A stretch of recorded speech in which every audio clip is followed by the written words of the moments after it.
Сайн байцгаана өргөн үзэгчтэй та бүхэн сайхан амарцгааж байна уу?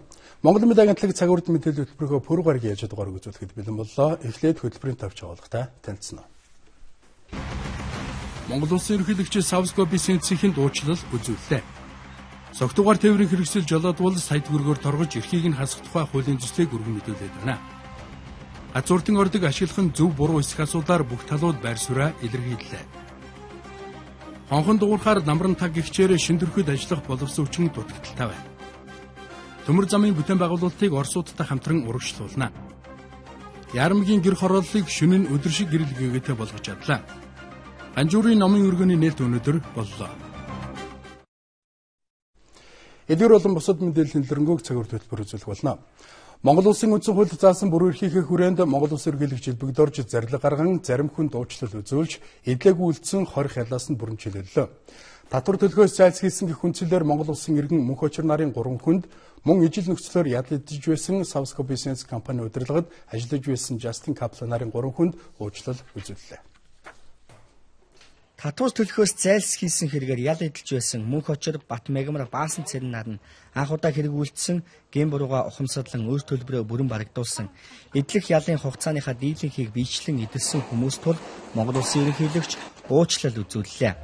Мөн бусдад ялимгүй хэмжээний хохирол учруулж 3 жилийн хорих ялдаад шийтгүүлсэн иргэн халиунд уучлал үзүүлсэн байна. Олонний анхаарлын төвд байсан Savsco Business компанийн татврын хэрэгт буруутгагдаж шүүхээс хорих ялдаад шийтгүүлсэн Америкийн нэгдсэн улсын иргэн Justin Kaplan, бүгд найрамдах Филиппин улсын иргэн Cristobal David, Hellerman Kajukam нарт Монгол Улсын ерөнхийлөгч мөн уучлал үзүүллээ. Филиппин улсын ерөнхийлөгч Монгол Улсын ерөнхийлөгчид хандаж иргэдэд уучлал үзүүлж өгнө гэсэн хүсэлтийг тавьж байсан юм. Өөрийнхөө улсын иргэнд уучлал үзүүлэхийг бусад улсын төрийн тэргүүнээс хүсдэг жишг дэлхийн нийтэд байдаг. Монгол Улсын ерөнхийлөгч Илбэгдорж Монгол Улсын иргэн дамдинг хар тамхины хэрэгт холбогдож оногдуулсан цаазад авах ялыг хэлтрүүлж өгнө гэсэн хүсэлтийг бүгд найрамдах Хятад улсын даргад тавьж хүсэлт амжилттай хэрэгжиж байсан юм а. Эдгээр хүмүүст уучлал үзүүлсэн нь төлөх ёстой татвараас нь чөлөөлч гэж байгаа гэсэн үг биш ээ. Татварын хохирлыг нөхөн төлүүлнэ. Харин 20 ялаас нь чөлөөлж байгаа юм байна. Ер нь цаашдаа бид хууль эрх зүйн орчноо эргэн харах хэрэгтэйг ерөнхийлөгчийн зөвлөх энэ өдөр мөн онцолж байлаа. Татварын хэрэгт холбогдсон шүүхээс ял аваад байсан Justin Kaplan нарт Монгол Улсын ерөнхийлөгч өнөөдөр уучлал үзүүллээ. Тэгэхээр олон нийтийн дунд энэ сэдвтэй холбоотойгоор нэлээд байр суурь гарч байна. За цагийн үр хөтөлбөр өнөөдөр зочны ярилцлагын болонд Монгол Улсын ерөнхий сайдаас Дашин Бямсрангуйг урьж байр суурийг сонсч байна. Тэгэхээр та яг энэ ерөнхийлөгчийн уучлалтай холбоотойгоор ямар хол санал байна? За өнөөдөр энэ тухай мэдээлэл цацсан дараа ерөн сэтгэл их хангадсан байна. Ер нь Монгол Улсын хууль тогтоомж гэдэг одоо хүнийг заавал барьж хорих, ярлахад ч гэсэн зүйл биш л дээ. Энэ одоо тэр хийсэн гэмт хэрэгтэн тохирсон ял шитгэл нөгөөд тэгээд хүмүүлэг хандах асуудал байх л да.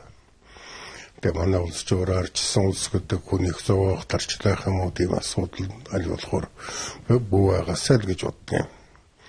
Тэгээд тусмаа ер нь гадаадын иргэд Монголын шоронд байна гэдэг бол бас их өөрмөц асуудал шүү дээ. Монголын иргэд ч гэсэн гадны шоронд байхдаа гэр бүлийнхэнтэйгээ уулзаж чадахгүй хүнд хэцүү нөхцөл хэл мэдэхгүй орчинд ингээд олон зовлон байдаг байх. Тэр бүхнээ бид нар бас бодолцох ёстой.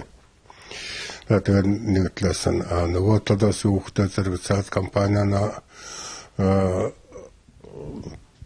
дотоодсон татвараа эргүүлээд төлж улсын хохирлгүй болгосон бол тэр хүмүүсийг шийдэх бол туйлын зорилго байхгүй байх л да гэж бодож байна гэдэг. Нөгөө талаас хүүхдээ зэрэг манай хчээний Монголын иргэдчлээс гадна улсууд явж байгаад гэмт хэрэгт холбогдох тохиолдолд тусламж хамтад төр засагтнах нь иргэнэ судлах юм уу нутагт нь буцаах тухай ингээ хүсэл тавьдаг шүү дээ.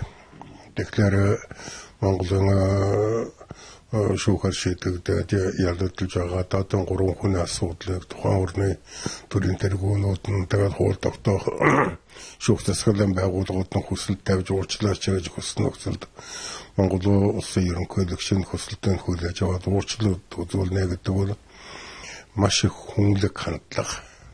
Тийм болохоор нэг би бүрэн цаашаа дэмжиж байгаа.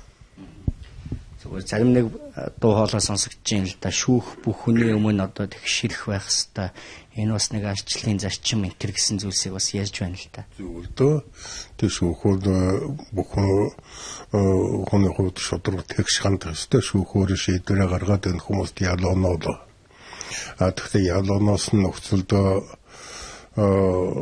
тэр хүнийг ялыг уучлах эсэх тухай асуудал бол ерөнхийлөгчийн бүрэн эрхийн асуудал. Энэ бол огтоор асуудал.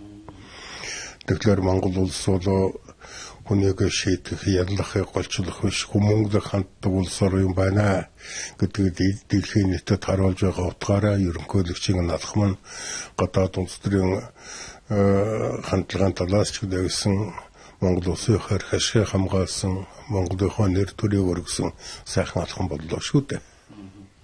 Ер нь энэ татврын хэрэгтэй холбогдуулаад ерөнхийлөгч бас байсараа өмнө нь илэрхийлж байсан.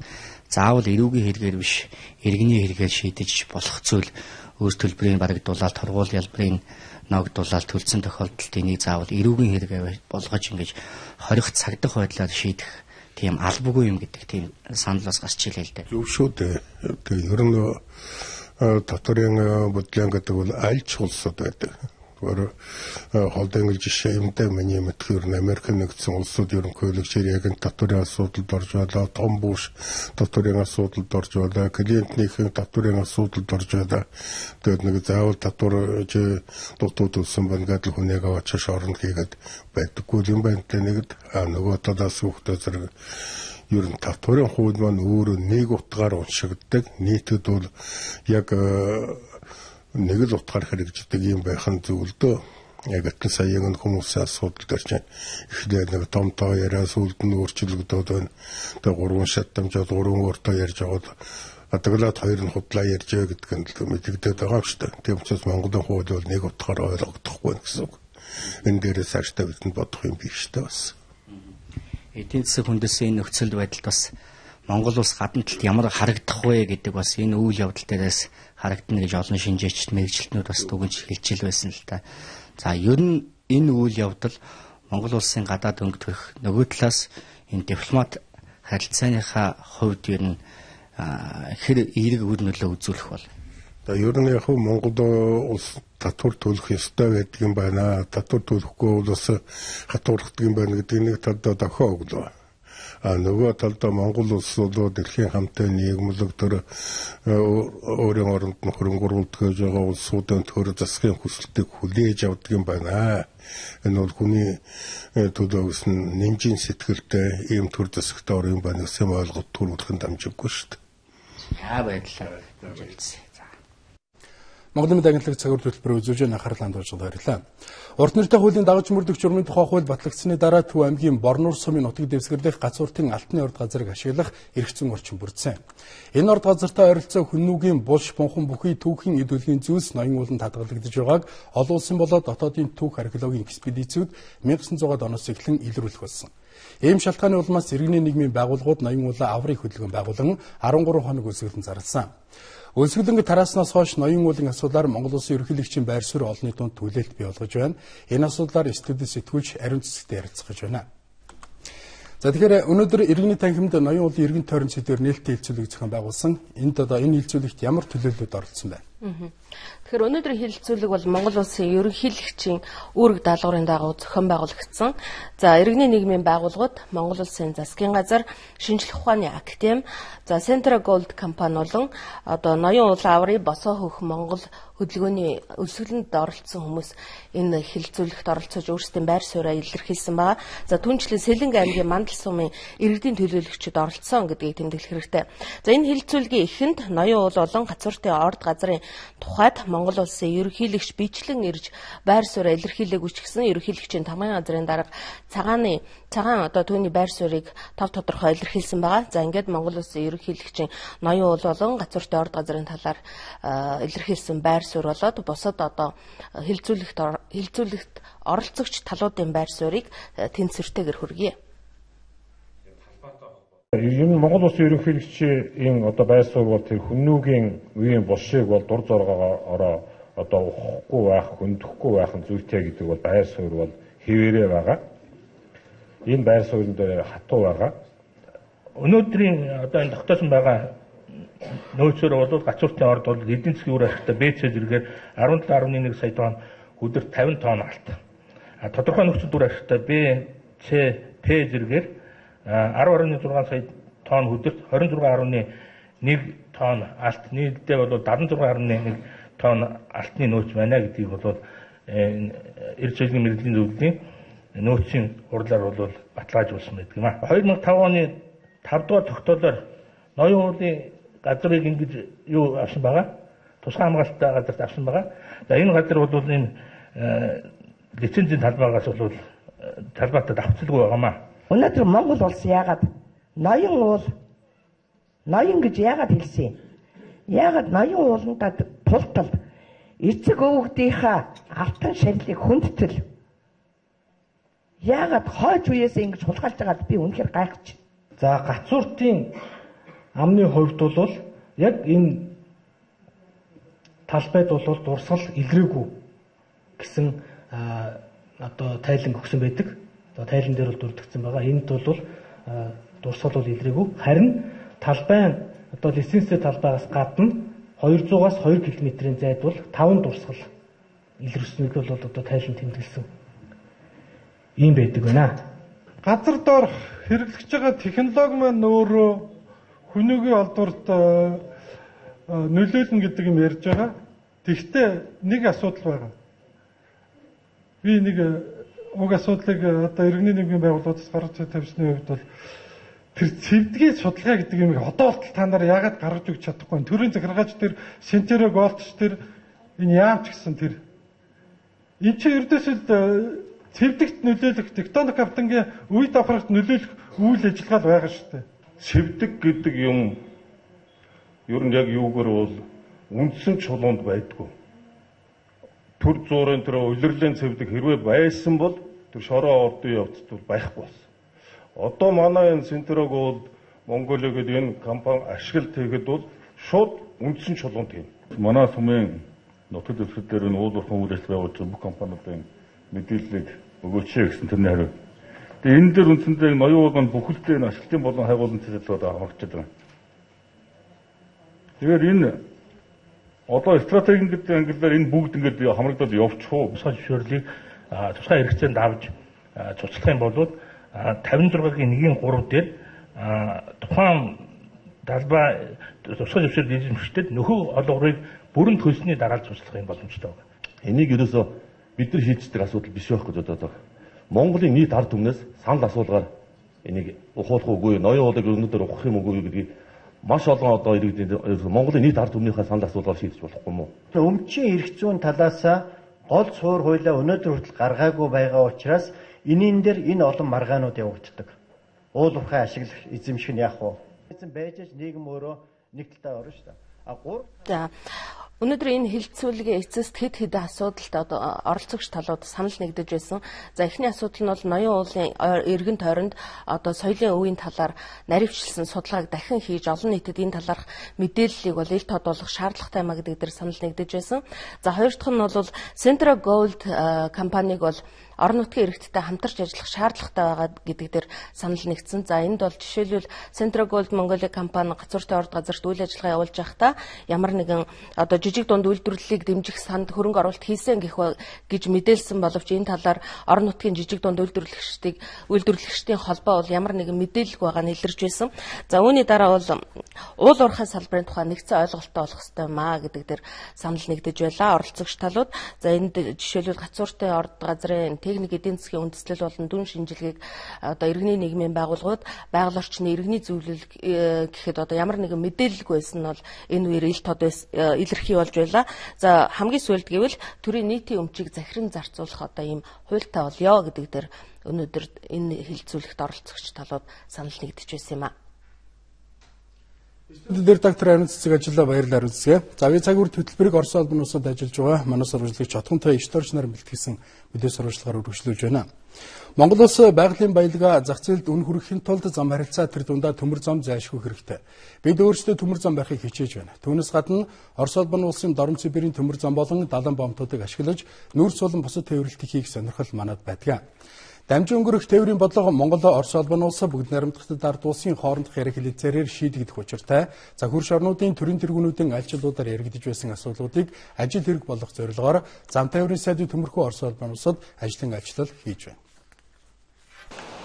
Зам тээврийн сайд төмөрхөө ажлын альчлалынхаа хүрээнд Орос улбаны улсын тээврийн сайдтай уулзав. Хоёр талын төмөр зам, авт зам, агаарын тээврийн салбарын хамтын ажиллагааны талаар ярилцлаа.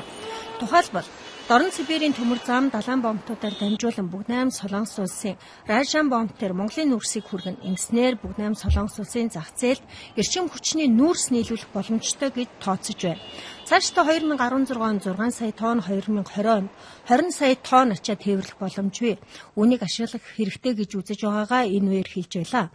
Мөн Улаанбаатар төмөр замын 49 оны гэрээг шинчлэх асуудлыг энэ үеэр дахин хөндлөө. Агаарын тээврийн салбарт Оросын улбаны улсын тодорхой хотуудаар тухайлбал Екатеринбург хотоор дамжин тэндээс зорчигчид аваад Франкфурт нисэх, Улаанбаатарт мөн Оросын улбаны улсын онгоцны дамжин өнгөрөх зорчигчдын хүлээн авах зэрэг саналыг энэ үеэр тавьж байлаа. Оросын улбаны улсын тээврийн сайд хэлэхдээ хоёр орны ерөнхийлөгч нарын хэлцээрийн үеэр яригдсан төмөр замын стратегийн шинжилгээг хэрэгжүүлэхээр ажиллаж байгаа гэдгээ хэллээ. Хэлцээрийн дараа хоёр орны тээврийн сайд нар яам хоорондын хамтын ажиллагааны санамж жижигт гарын үсгийг зурлаа.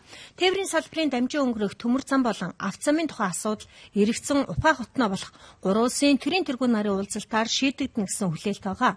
Манай зүгээс талуудын харилцаа ойлголцлыг бичүүлэхийн тулд жилбүр уулзаж тулгымцсан асуудлаа шийддэг тогтмол яриа хэлцээний механизмд бий болгох хэрэгтэй гэж үзэж байгаагаа ч энэ үеэр илэрхийлсэн юм.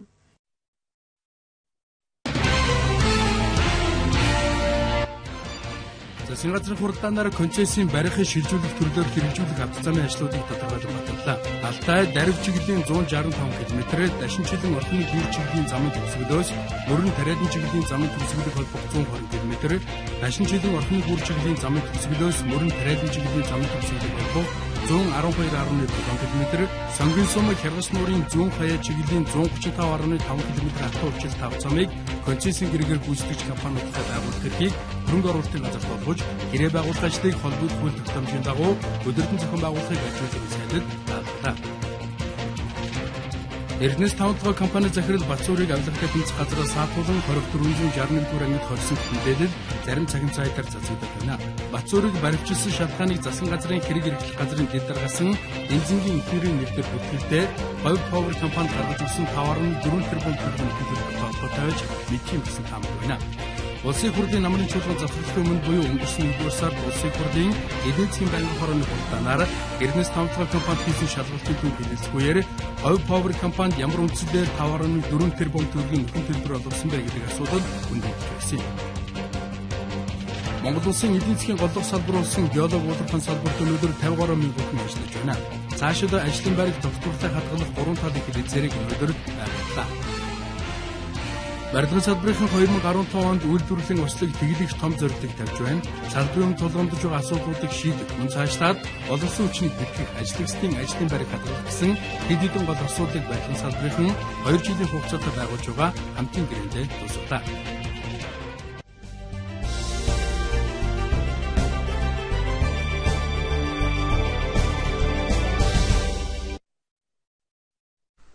Хөтөлбөрийн дараагийн хэсэгт анхаарлаа хандуулсан. Монголын үндэсний олон нийтийн телевиз Улаанбаатар цахилгаан төвөөх сүлжээ төрийн өмчит компанитай хамтран ажиллахаар гэрээ байгууллаа. За энэ гэрээгээр иргэн аж ахуйн нэгж 3 дугаар сарын 1-ээс эхлэн телевизийн хурамжийг цахилгааны мөнгөтэй хамт төлдөг болж байгаа юм.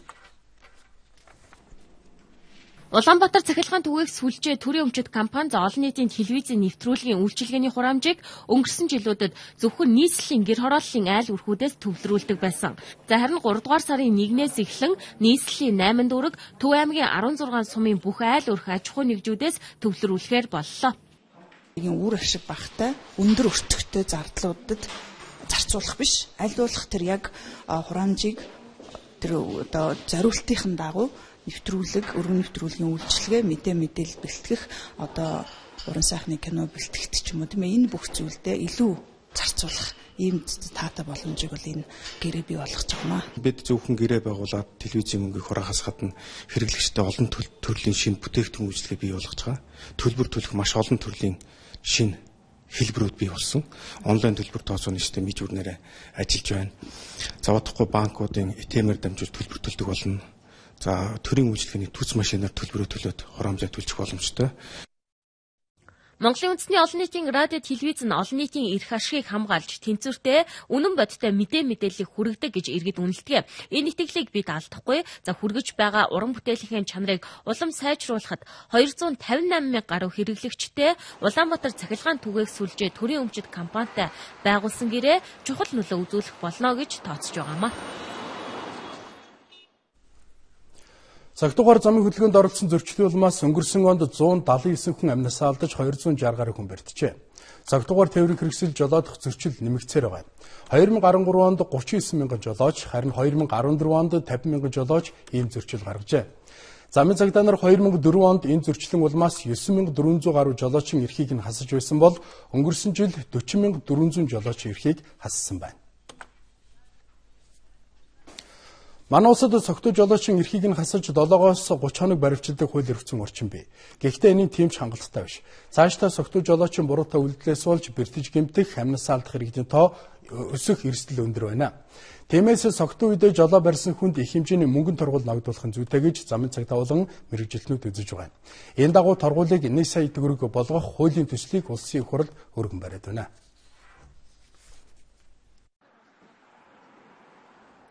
Цогтуугаар тээврийн хэрэгсэл жолооддог иргэдийн тоо өссөөр байгааг та энэ хүснэгтнээс харж болно.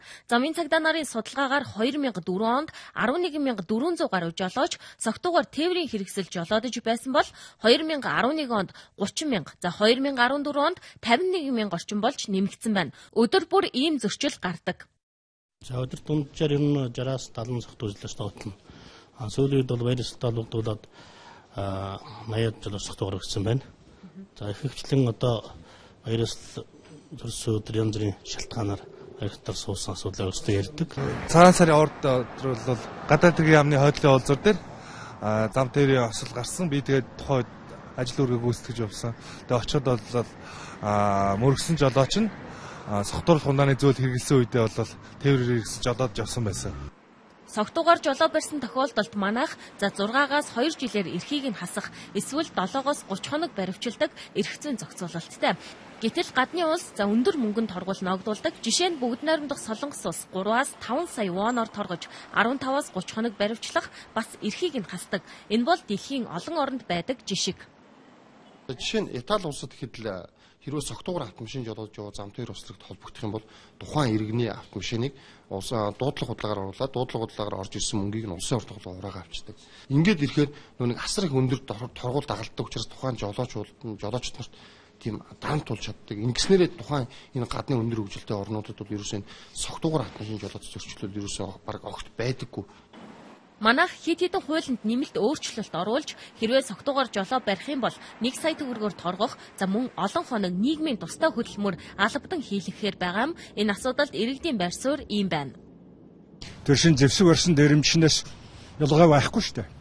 Тэр машин дотор ямар хүн явааг нь хинч мэдэхгүй шүү дээ. Ямар ч ухаан жолоогүй бидрэлгүй явж байгаа үедээ тэр чи ирээшээ. Торхон зөв шүү дээ. Тэрнээс л болоод хамаагүй аваар асуулт бүх юм л гарч ирж тээ. Аюултай тий. Тэгээд хорхон л хэрэгтэй л дээ. Саяын цаашаа би тий. Тэгээд тохируулал арга хэмжээл авах хэрэгтэй шүү дээ. Зөв байлгүй яах вэ юм чи. Хүний амьтын юм чи холбоотой юм чи. Өнгөрөөл хөөрөөл нэг нөгөө надад бол үнэртэхгүй л гэж ойлгоод байгаа шүү. Тэр чинь бас илгэнд муу шүү дээ. Тэгээд тэрийг мэдгүй саксорол очиж шом мөрөж байгаа алиг тэр гэдгийг. Тийм болохоор зэрэг бас өөрийнхөө эд хөрөнгөнд ч гисэн тий. Бас ямартай тийм л ойл зүгээр.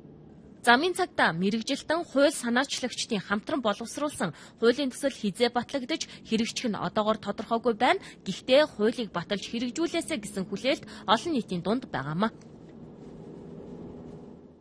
Дараагийн мэдээ. Нийслэлийн 3 дугаар амарчх буюу шинэ нэршлэр амгалан амарч газрын шинэ барилга ажил дуусгаад хэдхэн хоног үлдсэн. Дотоод их зөвлөгөө тоног төхөөрөмжөө байршуулж улсын комисс эцсийн байдлаар хүлээж аваад 6 дугаар сарын 1-ээс ажиллаж эхэлнэ. Гэтэл өнөөдөр байдлаар энд ажиллах нарийн мэргэжлийн эмч боловсон хүчний асуудал хүндрэлтэй байна. Амгалан амарчих газарт одоогоор 150 хүн ажиллаж байгаа. За энэ хүн дээр нэмэгдээд бол 75 хүнийг бол сангийн яамнаас бол нэмж одоо боловсон хүчнээр өгөх ийм төсвийг нь суулгачихсан гэсэн мэдээлэл өгсөн байна. Гэхдээ үүний цаана дахиад 250 гаруй эмч мэргэжилтэн хэрэгтэй байгаамаа. Энэ бол амгалан амаржих газрын одоо үйл ажиллагаа явуулж байгаа зориулалтын бус байр. 45 ортой энэ эмнэлэгт одоо байгаа 150 гаруй эмч ажилтан хүрэлцэж байгаа. Гэхдээ шинэ байранд орлоо гэхэд мис заслын эмч их барих эмчийн тоог нэмэх шаардлага хамгийн ихэнд тулгарч байна. 150 ортой эмнэлэгт очиод ажиллахаар за зэрэгцээ 5-6 хаалгаа ороход 5-6 эмчийн хаалганд орчлоход цаана дахиад нөгөө өөр бусад өвчтнүүдээ хэн нь үзэх үү, хүлээ авах тасаг дээр бас яралтай тусламжийн хүн үзүүлэхэд ямар эмчин ирж бас тусламжаа үзүүлэх үү, эдгээр бол айгүйх дутагдaltaй болоо явчихж байгаа байхгүй юу. Ялангуяа 2 юм уу 3 зэрэгцээ таалгаа ортлоо гэхэд нэг хүн дахиад тэр 3 хүнд гурваланд нь зэрэг үйлчлээд мэдээгүйжүүлэг өгөөд таалгаа ирэх боломжгүй л болчиход байгаа байхгүй юу. 150 орон дээр бол шаардлагатай няраа эмч бол 16 байх хэвээр. Бидний өнөөдрийн бэлтгээд байгаа бол няраа 10 няраа эмч бол 10 болчиход байгаа. Тэгэхээр цаана бол дахиад 6 няраа эмч дутагдaltaй байна гэсэн үг. Яг одоо шинэ эмнэлэгт ороод ирэх нөгөө төрөлтийн тоо маань жилээс жилд нэмэгдэж байгаа гэдэг утгаараа няраа тусламжинд эмчнэрийн минь хүрэлцэн хангамж бас л шаардлагатай хэвээрэл байгаа. Жишээлбэл хүнд болон эрүүл няраад үзүүлэх тусламжийн маань чанар ямар байх вэ гэдгээс л хамгийн гол үр дүн маань харагдана шүү дээ. Олон жил яригдаж төсөв хөрөнгөнөөсөө болж зарцаагдсан 15 гаруй тэрбум төгрөгөөр босож байгаа энэ амарчхын 6 ор тутамд нэг эмч оногдох ёстой. Ийм стандарт цаасан дээр хараар бичигдсэн байдгийн байна. Тэгвэл нийслэлийн эрүүл мэндийн газар үүнд хэрхэн анхаарч байгааг тодруулахад ийм хариулт өглөө. Нийслэлийн эрүүл мэндийн газраас захиалагта 25 эмч байгаа. Тийшээ очих бүрэн боломжтой. Төрөвчсөн журмаар энэ жил бас 15. Өмнө ингэж олноор бэлдэж байгаагүй шүү дээ. Энд чи яагаад бэлдэж байгаа юм гэхэлэр чин 3 дугаар амарчих газар амгалан амарчих газар ашиглалтанд орохын төлөө л биднээс энэ чин жилийн өмнө бэлдээд явсан. Нийслэлийн эрүүл мэндийн газрын даргын тайлбараар боловсон хүчний дутагдалд орохгүй. Гэтэл за 20-30 эмч бэлтгэлээ гэд боловсон хүчний асуудал бүрэн зэгцэрчихгүй гэж амгалан амарчхын ерөнхий эмч хэллээ. Нэг эмч 10 үздэг байсан бол одоо 10 үздэг хэвээрэл байх нь шүү дээ. Тэнд очих юм бол нэг хүн 5-ыг нэг эмч 5 хүн үзвэл арай чанартай үзэх нь байна. Тэр үзүүлж байгаа хүний ая тухтай нөхцөл бүрдэх нь байна, тийм ээ. Одоо өшөө яадаг тийм байх гэдэг шүү дээ. Тэгэхээр үндсэндээ одоо 45 орон дээр байгаа ачаал тэнд очиход яг л хэвээрээ эмчилгээ үйлчилгээний чанар нөхцөл байдал бол одоо нэг тийм дээртэх нь одоо хүн хүчний хувьд бол харьцангуй хэвээрээ шахуу очих дээр 2010 онд баталсан амарчих газрын бүтэц үйл ажиллагааны стандартаар бол за 150 ортой шинэ амарчхад 25 их барих эмч, хүлээн авахд 8, за эрчим тэмчилгээнд 8, хагалгааны хэсэгт 12, дутуу нярайн тасагт 4, дотрын эмч 2, за удам зүй, эмнэл зүй, мэдрэлийн тус бүр 1 эмч мэргэжилтэн байх ёстой юм байна. Улаанбаатар хотод ямар бүтээн байгуулалт хэрэгтэй байна вэ гэж иргэдээс асуухад гэрэлтүүлэх хэрэгтэй байна гэсэн санал хамгийн их ирсэн байна. Учир нь хотын гэр хорооллын хэсэг гэрэлтүүлэг муутай харанхуй байна гэж тэд шүмжилж байгаа юм а. Бид Улаанбаатар хотын гэрэлтүүлгийн асуудлыг хөндсөн шөнөөр сурвалжлага бэлтгэсэн. Тэгэхээр бид энэ удаа энэ гэрэлтүүлэгтэй холбоотой нэгэн сайн жишээг сурвалжилж байна. Одоо бол шөнийн 23 цаг өнгөрч байна. За бидний ард бол Нисэх Яарамгийн гэр хороол харагдаж байгаа юм. За энэ бол хан уул дүүргийн нийтдээ 6 хорооны нутаг дэвсгэрийг бүрэн гэрэлжүүлсэн. Нийтдээ энд 200 орчим гудам одоо гэрэлтүүлэгт бүрэн хамрагдсан ийм байдал бол бидний ард харагдаж байна.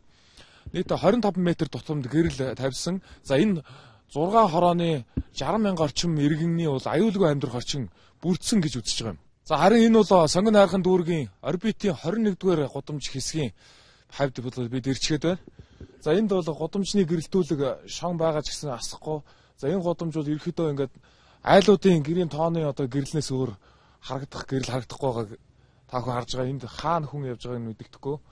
За хаагуур нь гудам салах уу, хаашаа явах уу гэдэг нь бол бас зам нь харагдахгүй юм. Тас харанхуй байгааг бол бид харж байгаа маа. Гэрэлтэй гудамж, гэрэлгүй гудамж хоёрыг харьцуулж харахад ийм байна. Гэмт хэрэг, айдас, бохирорчин, харанхуй байдлаас залхсан иргэд гэрэлтүүлэг тавьж өгөх саналаа дүүрэгтээ илэрхийлжээ. Хан уул дүүрэг 16 хороотой. Үүний 6 нь гэр хороол юм. Тэгвэл гэр хорооллын хэсгийг бүхэлд нь гэрэлтүүлэх төслийг өнгөрсөн жил эхлүүлж, нийт 2219 ширхэг гэрэл асаажээ. Би энд одоо 99 оноос хойш энд амьдарч байгаа. Хуучин бол гэрэлгүй байсан. Тэгээ нэг гэрэлч гэдний 2 хонд хаяаны годом, алгасааны годом ингээд байсан. Одоо энд нэг бүгдийн жигэд ингээд сайхан гэрэлтэй болгоч гэсэн. Ер нь л харанхуйд байхад бол архичд нөө тийм нохоо мохоосаар дайрах хэрэг гардаг байсан. Одоо энэ гэрэлтүүлэгт бас гоё байсан. Энэ гэрэлтүүлэг тавьсаас хойш их сайхан байна.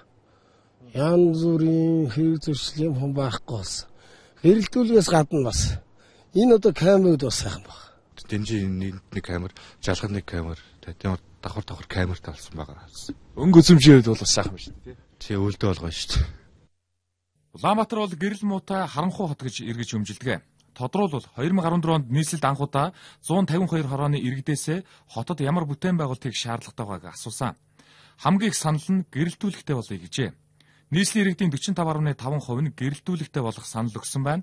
Гэрэл гэгээ иргэдэд хамгийн их хэрэгтэй байгаа тул 3.1 тэрбум төгрөг буюу дүүргийнхээ хөрөнгө оруулалтын дийлэнхийг зарцуулжээ. Иргэдийн зүгээс санаачлаг гарсан учраас энэхүү төсвийнхаа 60 орчим хувийг хөрөнгө оруулалтын ажлынхаа 60%-ийг энэ ажилд зарцуулж исэн. Мөн энэ ажлыг үргэлжлүүлэх хүсэлт иргэдээс ирсээр байгаа. Тийм учраас энэ жил нисхийн 9-10 дугаар хороонд бас иймэрхүү гэрэлтүүлгийн ажлыг хийхээр төсөв тусгасан ажиллаж байгаа. Нийслэлийн хэмжээнд нийт 44 мянган гэрэлтүүлэг байдаг. Үүний 49% нь гэр хорооллынх юм. Гэхдээ энэ нь гэр хорооллынхоо талайгч гэрэлтүүлж чадхааргүй бага тоо юм байна. Харанхууд амьдарч байгаа гэр хорооллынханд гэрэлтүүлэг тавьж өгөх төсөв энэ жил улс нийслэлийн төсөвд суугаагүй байна. Иймд дүүргүүд зоригтой шийдэж хөрөнгөө гаргахгүй бол гэрэл асаах ажил олон 10 жил үргэлжлэнэ гэлээ. Өмнө нь бол энэ гэрэлтүүлгийн ажлыг бол дүүргийн хөрөнгө оруулалтаар биш улс нийслэлийн хөрөнгө оруулалтаар хийгддэг байсан. Тэр нь бол тухайн жилийнхаа нийслэлийн болон улсын гэрэлтүүлгийн ажлын төсөв тусгацснаар 9 дүүрэгт хуваагаад заримдаа одоо зарим жилүүдэд нэг 100 хүрэхгүй гэрэл тийм ээ нэг дүүрэгт суйрлуулах. Тэр нь тухайн олон хороог хамарчдахгүй зүгээр тухайн нэг хорооны нутаг дэвсгэрт хийгдэх ийм байдалтай байдаг байсан бол энэ удаа бол 6 хороог хамруулж чадсанараа их том бүтээн байгуулалт болсон. Өнгөрсөн онд нийслэлийн 9 дүүргийн хэмжээнд нийт 7 тэрбум төгрөгийн гэрэлтүүлэг хийгдсэний тал орчим хувь нь хан уул дүүрэгт хийгджээ. Өмнө нь нэг дүүрэг ийм хэмжээний хөрөнгө зарцуулж байсан удаагүй юм байна. Харин энэ жил 9,000 гаруй гэрэлтүүлэг тавихаар бусад дүүргүүд төлөвлөж байгаа юм байна.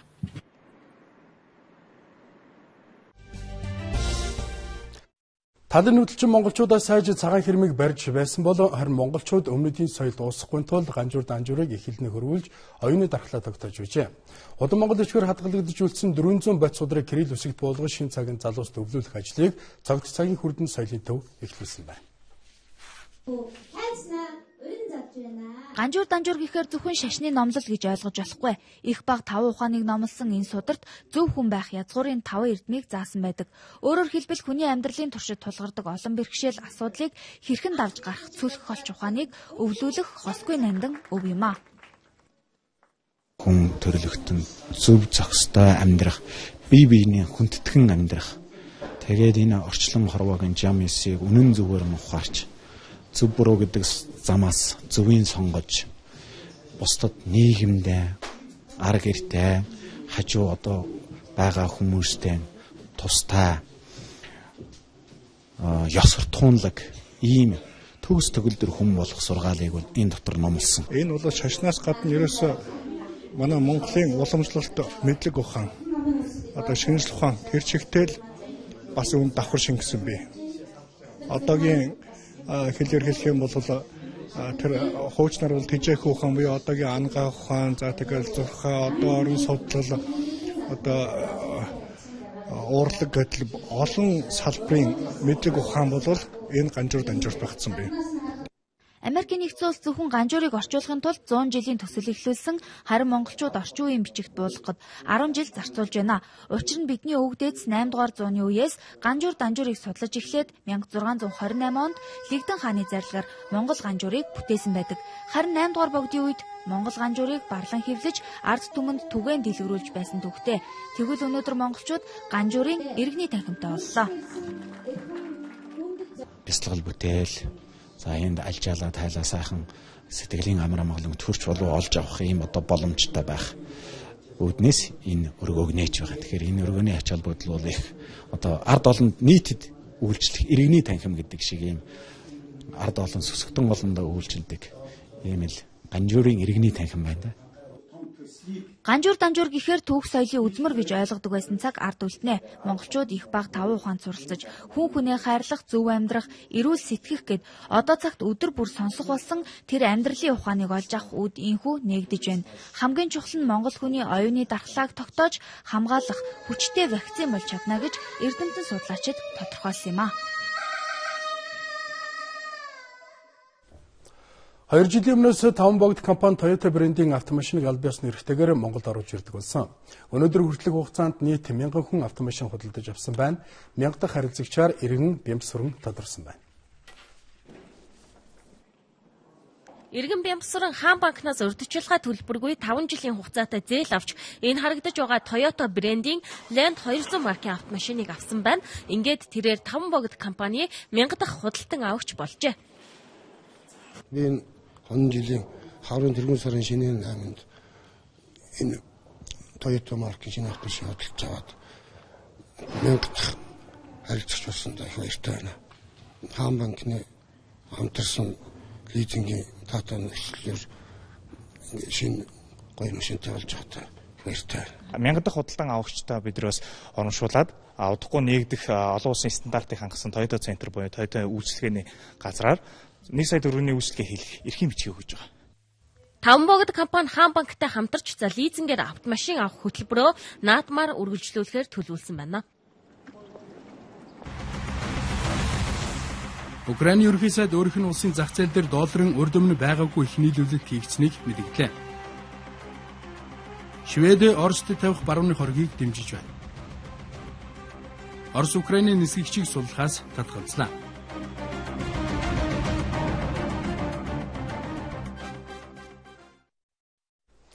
Дэлхийн мэдээг орчуулагч редактор Аримчим гэлтгэлээ. Украины зүүн нутагт тулдааны гал зогсоо тухай Минскийн гэрээний хэрэгжилт өнөөдөр барууны орнууд болоод Орос Украины харилцаанд яригдж байгаа гол асуудлын нэг болоод байна. Хямрал зогсох төлөв харагдахгүй байгаа энэ нөхцөлд улс орныхоо санхүүгийн хямралыг зогсоох асуудлаар парламентын тусгай чуулган хуралдуулахыг Украины ерөнхий сайд Арсений Яценюк шаардлаа. Тэрээр өчигдөр засгийн газрын хуралдаанд өгүүлэхдээ санхүүгийн асуудлууд ялангуяа Украины зах зээл дээрх Америк долларын их урсгалыг сааруулах асуудлыг парламентар хэлэлцэх зүйтэйг онцолжээ. Өнөөдрийн байдлаар Украины зүүн нутагт байдал хурцтмал хэвээр тулалдааны гал зогсоох олон улсын хүчин чармайлт үр дүнгээ өгөх төлөв харагдахгүй байгаа юм а. За Украины хямралыг зохицуулах хүчин чармайлтын хүрээнд Нормандийн дөрвөлийн гадаад иргэн сайдууд Парис хотод мөн л Украины асуудлыг хэлэлцсэн. Эндээс Нормандийн дөрвөл Минскийн гэрээний хэрэгжилтийг хангахыг дайтагч хоёр талаас нэгдсэн байр сууриаар шаардсан юм а. Хэдийгээр талууд Украины зүүн нутагт Минскийн гэрээний хэрэгжилтийг харахыг шаардаж урайлж байгаа ч гэсэн байдал гэрээний өмнөхтэй адил байгааг Европын аюулгүй байдал хамтын ажиллагааны байгууллагаас анхааруулж байна. Зүүн хязгаарт нь нөхцөл байдал хүндхэн байгаа ийм үед эдийн засгаа доройтуулахгүй байх арга замыг Украины засгийн газар эрэлхийлж байна.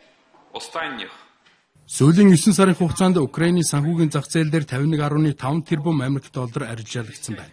Энэ бол бараг манай улсын алтны нийт нөөцөөс 10 дахин их тоо юм а. Өөрөөр хэлбэл манай зах зээл дээр долларын их урсгал бий болсон байна. Иймээс улс орныхоо санхүүгийн орчныг тогтворжуулах талаар судлах, шаардлагатай хууль тогтоомж батлахын тулд парламентд тусгай чуулган хуралдуулахыг хүсэж байна. Мөн Украины үндэсний аюулгүй байдал батлан хамгаалах зөвлөлийн хэвлэлийн төлөөлөгч Андрей Лошенко өнгөрсөн 2 хоногийн хугацаанд Украины зүүн хилээр Оросоос цэргийн техник тоног төхөөрөмж орж ирснийг баталж мэдэгджээ. Харин Нормандийн дөрвөлийн нэг холбооны бүгд найрамдах Герман улсын канцлер Ангела Меркель Украины зэвсэг тэмцлийг эцэслэх зорилготой гал зогсоох гэрээ итгэл найдвар өгч байгааг тэмдэглэж байна. Харин Швед улс Европын орнуудын адилаар Украинд гал зогсохгүй бол Оросын эсрэг барууны хоргийг дэмжинэ гэдгээ мэдэгдэж байна. Энд итгэл найдварын гэрэл сүмэлзэж байна. Гэхдээ бид энэ итгэлийг бодит байдалд хүргэхийн тулд чадах бүхнээ хийх ёстой. Бид аюулгүй байдлыг хүсэж байгаа. Оростой ч хамтрах хүсэлтэй байна. Хэдийгээр гал зогсоох гэрээний хэрэгжилт муу байгаа ч гэсэн энэ бол анхны алхам болох ёстой юм а. Шведийн засгийн газар шаардлагатай тохиолдолд Оросын эсрэг нэмэлт хориг тавихыг дэмжихэд бэлэн байна. Түүнчлэн Украины улс бүтцийн өөрчлөлт хийхэд нь эдийн засгийн хувьд бид дэмжих зүйтэй юм а. Ер нь Европын орнууд ялангуяа Их Британи Украинд гал зогсохгүй бол Оросын эсрэг хоригоо нэмэгдүүлэх гэсэн байр суурьтай байгаа. Түүнчлэн Украинд эдийн засгийн дэмжлэг үзүүлэхээс гадна зэр зэвсгийн тусламж үзүүлэх асуудлыг ч барууныхан ярьж байна. Гэхдээ нөгөө талд Оросын холбооны улс Украинд шахалт үзүүлэх төлөвтэй байгаа.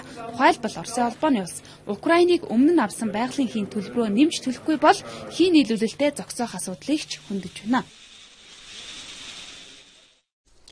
Энэ сарын дундуур Украины зүүн нутагт гал зогсоох гэрээг Минскийн уулзалтаар баталсны дараа Оросын албан усад хоригдож байгаа Украины агаарын хүчний нисгэгч Надежда Савченког суллах болов гэсэн тамга байсан юм. Гэвч Оросын албан улсын шүүх Украины нисгэгч эмэгтэйг батлан даалтар суллахаас татгалзсан шийдвэрийг өчигдөр гаргажээ. Шүүхийн шийдвэрийн дагуу Украины нисгэгч Надежда Савченко мөрдөн шалгалт дуусах хүртэл Москвагийн хорхот хоригдохоор болж байна. Москва хотын шүүх Надежда Савченкогийн өмгөөлөгчийн батлан даалтаар гаргах хүсэлтийг хүлээж авахаас татгалцсан байна. Украины агаарын хүчний нисгэгч Надежда Савченкод Оросын шүүх хоёр сэтгүүлчийг нь хөнөөсөн үндэслэлээр ял төлөвлөж байгаа юм а. Гэвч с жигтэн өөрт нь үүсгэсэн хэрэгт буруугүй гэдгээ мэдэгдээд байгаа. За Оросыг дэмжигч салан тусгаарлагчид өнгөрсөн оны 6 дугаар сард Савченког олзолж Оросын хууль хяналтынханд өгсөн юм а. Тэрээр өнгөрсөн оны 12 сарын 13-наас хойш өсөглөн зарлж байна. Түүний өмгөөлөгч Николай Палазов хэрвээ ойрын хугацаанд Савченког суллах улс төрийн шийдвэр гарахгүй бол түүний эрүүл мэнд болоод амь насанд Оросын засгийн газар хариуцлага хүлээх болно гэж үзэж байна. Украинд гал зогсоох тухай Минскийн гэрээгээр хоёр тал бүх олдсны хүн хууль бусаар хорж байгаа иргэдээ харилцан солилцохыг шаардсан ч гэрээний хэрэгжилт одоогоор хангагдахгүй байгаа юм а. Европын холбоо болон Америкийн нэгдсэн улс Украины нисгэгчийг суллахыг Оросоос давхар шаардаж байна. Грекийн шин засгийн газрын татвараас зайлсхийх байдалтай тэмцэх амлалтаа хэрэгжүүлэхийн төлөө маш их хүчин чармайлт гаргана гэдгийг Афины татварын албанаас мэдгдлээ. Энэ амлалт олон улсын зээлдэгчдээс авах зээлийн хугацааг 4 сараас сунгахад хүргэсэн бүтцийн өөрчлөлтийн төлөвлөгөөний чухал хэсэг нэ. Афины худалдааны танхимын татварын зөвлөх Панагиотис Пантелисийн хэлж байгаагаар Грекийн эрх баригчид одоогоор татвар болон түүнтэй холбоотой торгуйлд 76 тэрбум евро төлөх ёстой юм байна. Татвараас зайлсхийгчдийн гол эзэд болох бизнесийн салбарын нөлөө бүхий хүмүүс хизээж торгуулаа төлдөггүйг дээрх албан тушаалтан онцолж байна. Харин Грекийн зарим иргэд одоогийн байдлаар грекчүүд өндөр татвар төлөх чадваргүй байгаа учраас засгийн газар нь татвараа бууруулах шаардлагатай гэж үзэж байна. Агаарланд болж байгаад баярлалаа. Тэгэхээр Япон улсад албан ёсны ажлыг хийж байгаа улсын хурлын даргын айлчлаг сурвалжиж байгаа манай сурвалжлагч Санчармаа дөнгөж интернетээр дамжуулан мэдээ сурвалжлага ирүүлсэнийг одоо та бүхэнд хүргэе. Улсын хурлын дарга их болдын Япон улсад хийж байгаа албан ёсны ажил 4 дахь өдрөө үргэлжилж байна. Тэрээр өнөөдөр дэлхийн зах зээл хөгжлөөрөө тэргүүлж байгаа тасалгааны нөхцөлд хүнсний ногоо тариалга аж ахуй автомашины Toyota үйлдвэртэй танилцлаа. Япон улс 94 чиглэсэн орон юм гэдэг нь өнөөдрийн зочилсон 3 байгууллагын нэрнээс эхлээд хийж хэрэгжүүлж байгаа ажлаар нь харагдаж байгааг улсын хурлын дарга онцолсон байна. Дээрх үйлдвэрүүд бүгд Mirai буюу ирээдүйн нэртэйгээр шинэ бүтээгдэхүүнийхээ үйлдвэрлэлийг явуулдаг байна. Япон улсын Toyota машины капиталц үйлдвэрлэлээр бид ирээд байна. За гол онцлог нь гэх юм бол автомашины яндангаас утаа гарахгүй зөвхөн ус төрөгчл гарна. За харин тулгарч байгаа гол асуудал бэрхшээл нь гэх юм бол ус төрөгчийн түлш үйлдвэрлэх тал дээр асуудалтай байгаа. Гэхдээ үүнийг бол шийдэж болно гэдгийг бол автныхын хэлж байна. За дэлхийн зах зээл дээр бол 7 сая төгрөгөөр борлуулагдаж байгаа. Энэ суудлын автомашин ус төрөгчийн төрш болон хүчил төрөгчийг уруулд оруулан цахилгаан эрчим хүч үүсгэх замаар ажилтдаг. Нүрс хүчлийн хий болон бусад хорт утааг огт ялгаруулдаггүй. Нэг удаад цэнэглээ 650 км явах хүчин чадалтай гээд олон улсын хэмжээнд гаргаагүй шинэ байгаль дээлтэй анхдагч бүтээгдэхүүн болохыг үйлдвэрлэгч тал нь хэлж байлаа. Засгийн газар нь тийм хөнгөлтэй урамшуулттай. Ер нь бол 20 дугаар зуун бол түүхийн нефтийн зуун байсан. Одоо 21-р зуун бол ус төрөгчийн түвшний зуун гэж байгаа. Хамгийн гол юм нь тогны үнд байгаа. Тогны үнэтэй байх юм бол ус төрөгчийн бензинтэй өрсөлдөж чадахгүй. Тог хямдхан байх юм бол ус төрөгч бензинтэй өрсөлдөж байгаа. Mirai автомашин одоохондоо манай зах зээлд 30 ширхэг л худалдаалагдсан. Цаашдаа түгээгүүрийн сүлжээг шинээр бий болгох ажил байна. Энэ автомашиныг худалдаанд гаргаснаар 1997 онд үйлдвэрлэлд оруулснаас хойш дэлхийд даяар 7 сая ширхэг зарагдсан цахилгаан машин болох Prius-ийг давж гарах инновацийн хувьсгал болно гэж бид найдлага тавьж байна. Харин энэ бол өнгөрсөн оноос манай улсад аль хэдийн нэвтэрсэн гидропоник буюу дасгалгааны битүүмжилтэй нөхцөлд хүрсэн түш усан дургуулдаг тариалангийн үйлдвэрээ. Мөн л Mirai нэртэй тус үйлдвэрийн салбар Японд 200 гаруй байна. Манайх шиг хүйтэн сэрүү орчин 40 хэмээн хүйтэнч хийсэн хүнсний бүх төрлийн ургамлыг тариалах бүрэн боломжтой. Усанд бордоо шахаж тасалгааны нөхцөлд ургамал тариалдаг хамгийн том үйлдвэр өдөрт 20 гаруй мянган байцаа хураах хүчин чадалтай. Энэ жил манайд өдөрт 10 мянган ширхэг байцаа хураах 10 үйлдвэр ашиглалтанд орно. Эндээс гарсан хүнсний ногоо хамгийн ойрхондоо 200 метрийн зайд байрлах дэлгүүрт нийлүүлэгдэнэ. Хураагаад ердөө 2 цагийн дараа лангуун дээр шинэ ногоо ирнэ гэсэн үг ээ. Анхны хөрөнгө оруулалт нь өртөг өндөр. Гэхдээ бүтээмж нь хөрөнгө оруулалттай харьцуулашгүй ашигтай юм а. За үүний дараа улсын хурлын дарга Япон улсын Маракан буюу ирээдүйн ордон музей зочлоо. Маракан музейн гол бэлэг тэмдэг бол сансраас эртгэлгийн харагдах байдлыг төрсөлсөн 10,000 дэлгэцээс бүтсэн энэ зурглаа. Дээр нь харагдаж байгаа үүлний төрслөл гэхэд сүүлийн 20 хоногийн үүлний бодит байдал болохыг музейн захирал тайлбарлаж өглөө. Бид хөтөлбөрөөр төгсгөл уламжлалсаар цаг үр орчны шинжилгээний хүрээлэн эсэргүүцсэн орой өдрүүдийн цаг агаар үржилсэн мэдээг үзүүлж байна.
Монгол мэдээ агентлаг цаг үрд мэдээлэл хөтөлбөрийнхөө бүр гариг хэлж дугаарыг үзүүлээ. Анхаарал хандуулсан баярлалаа. Та бүхний маргаашин ажил үйлстэй намжилт хүсье. Баярлалаа.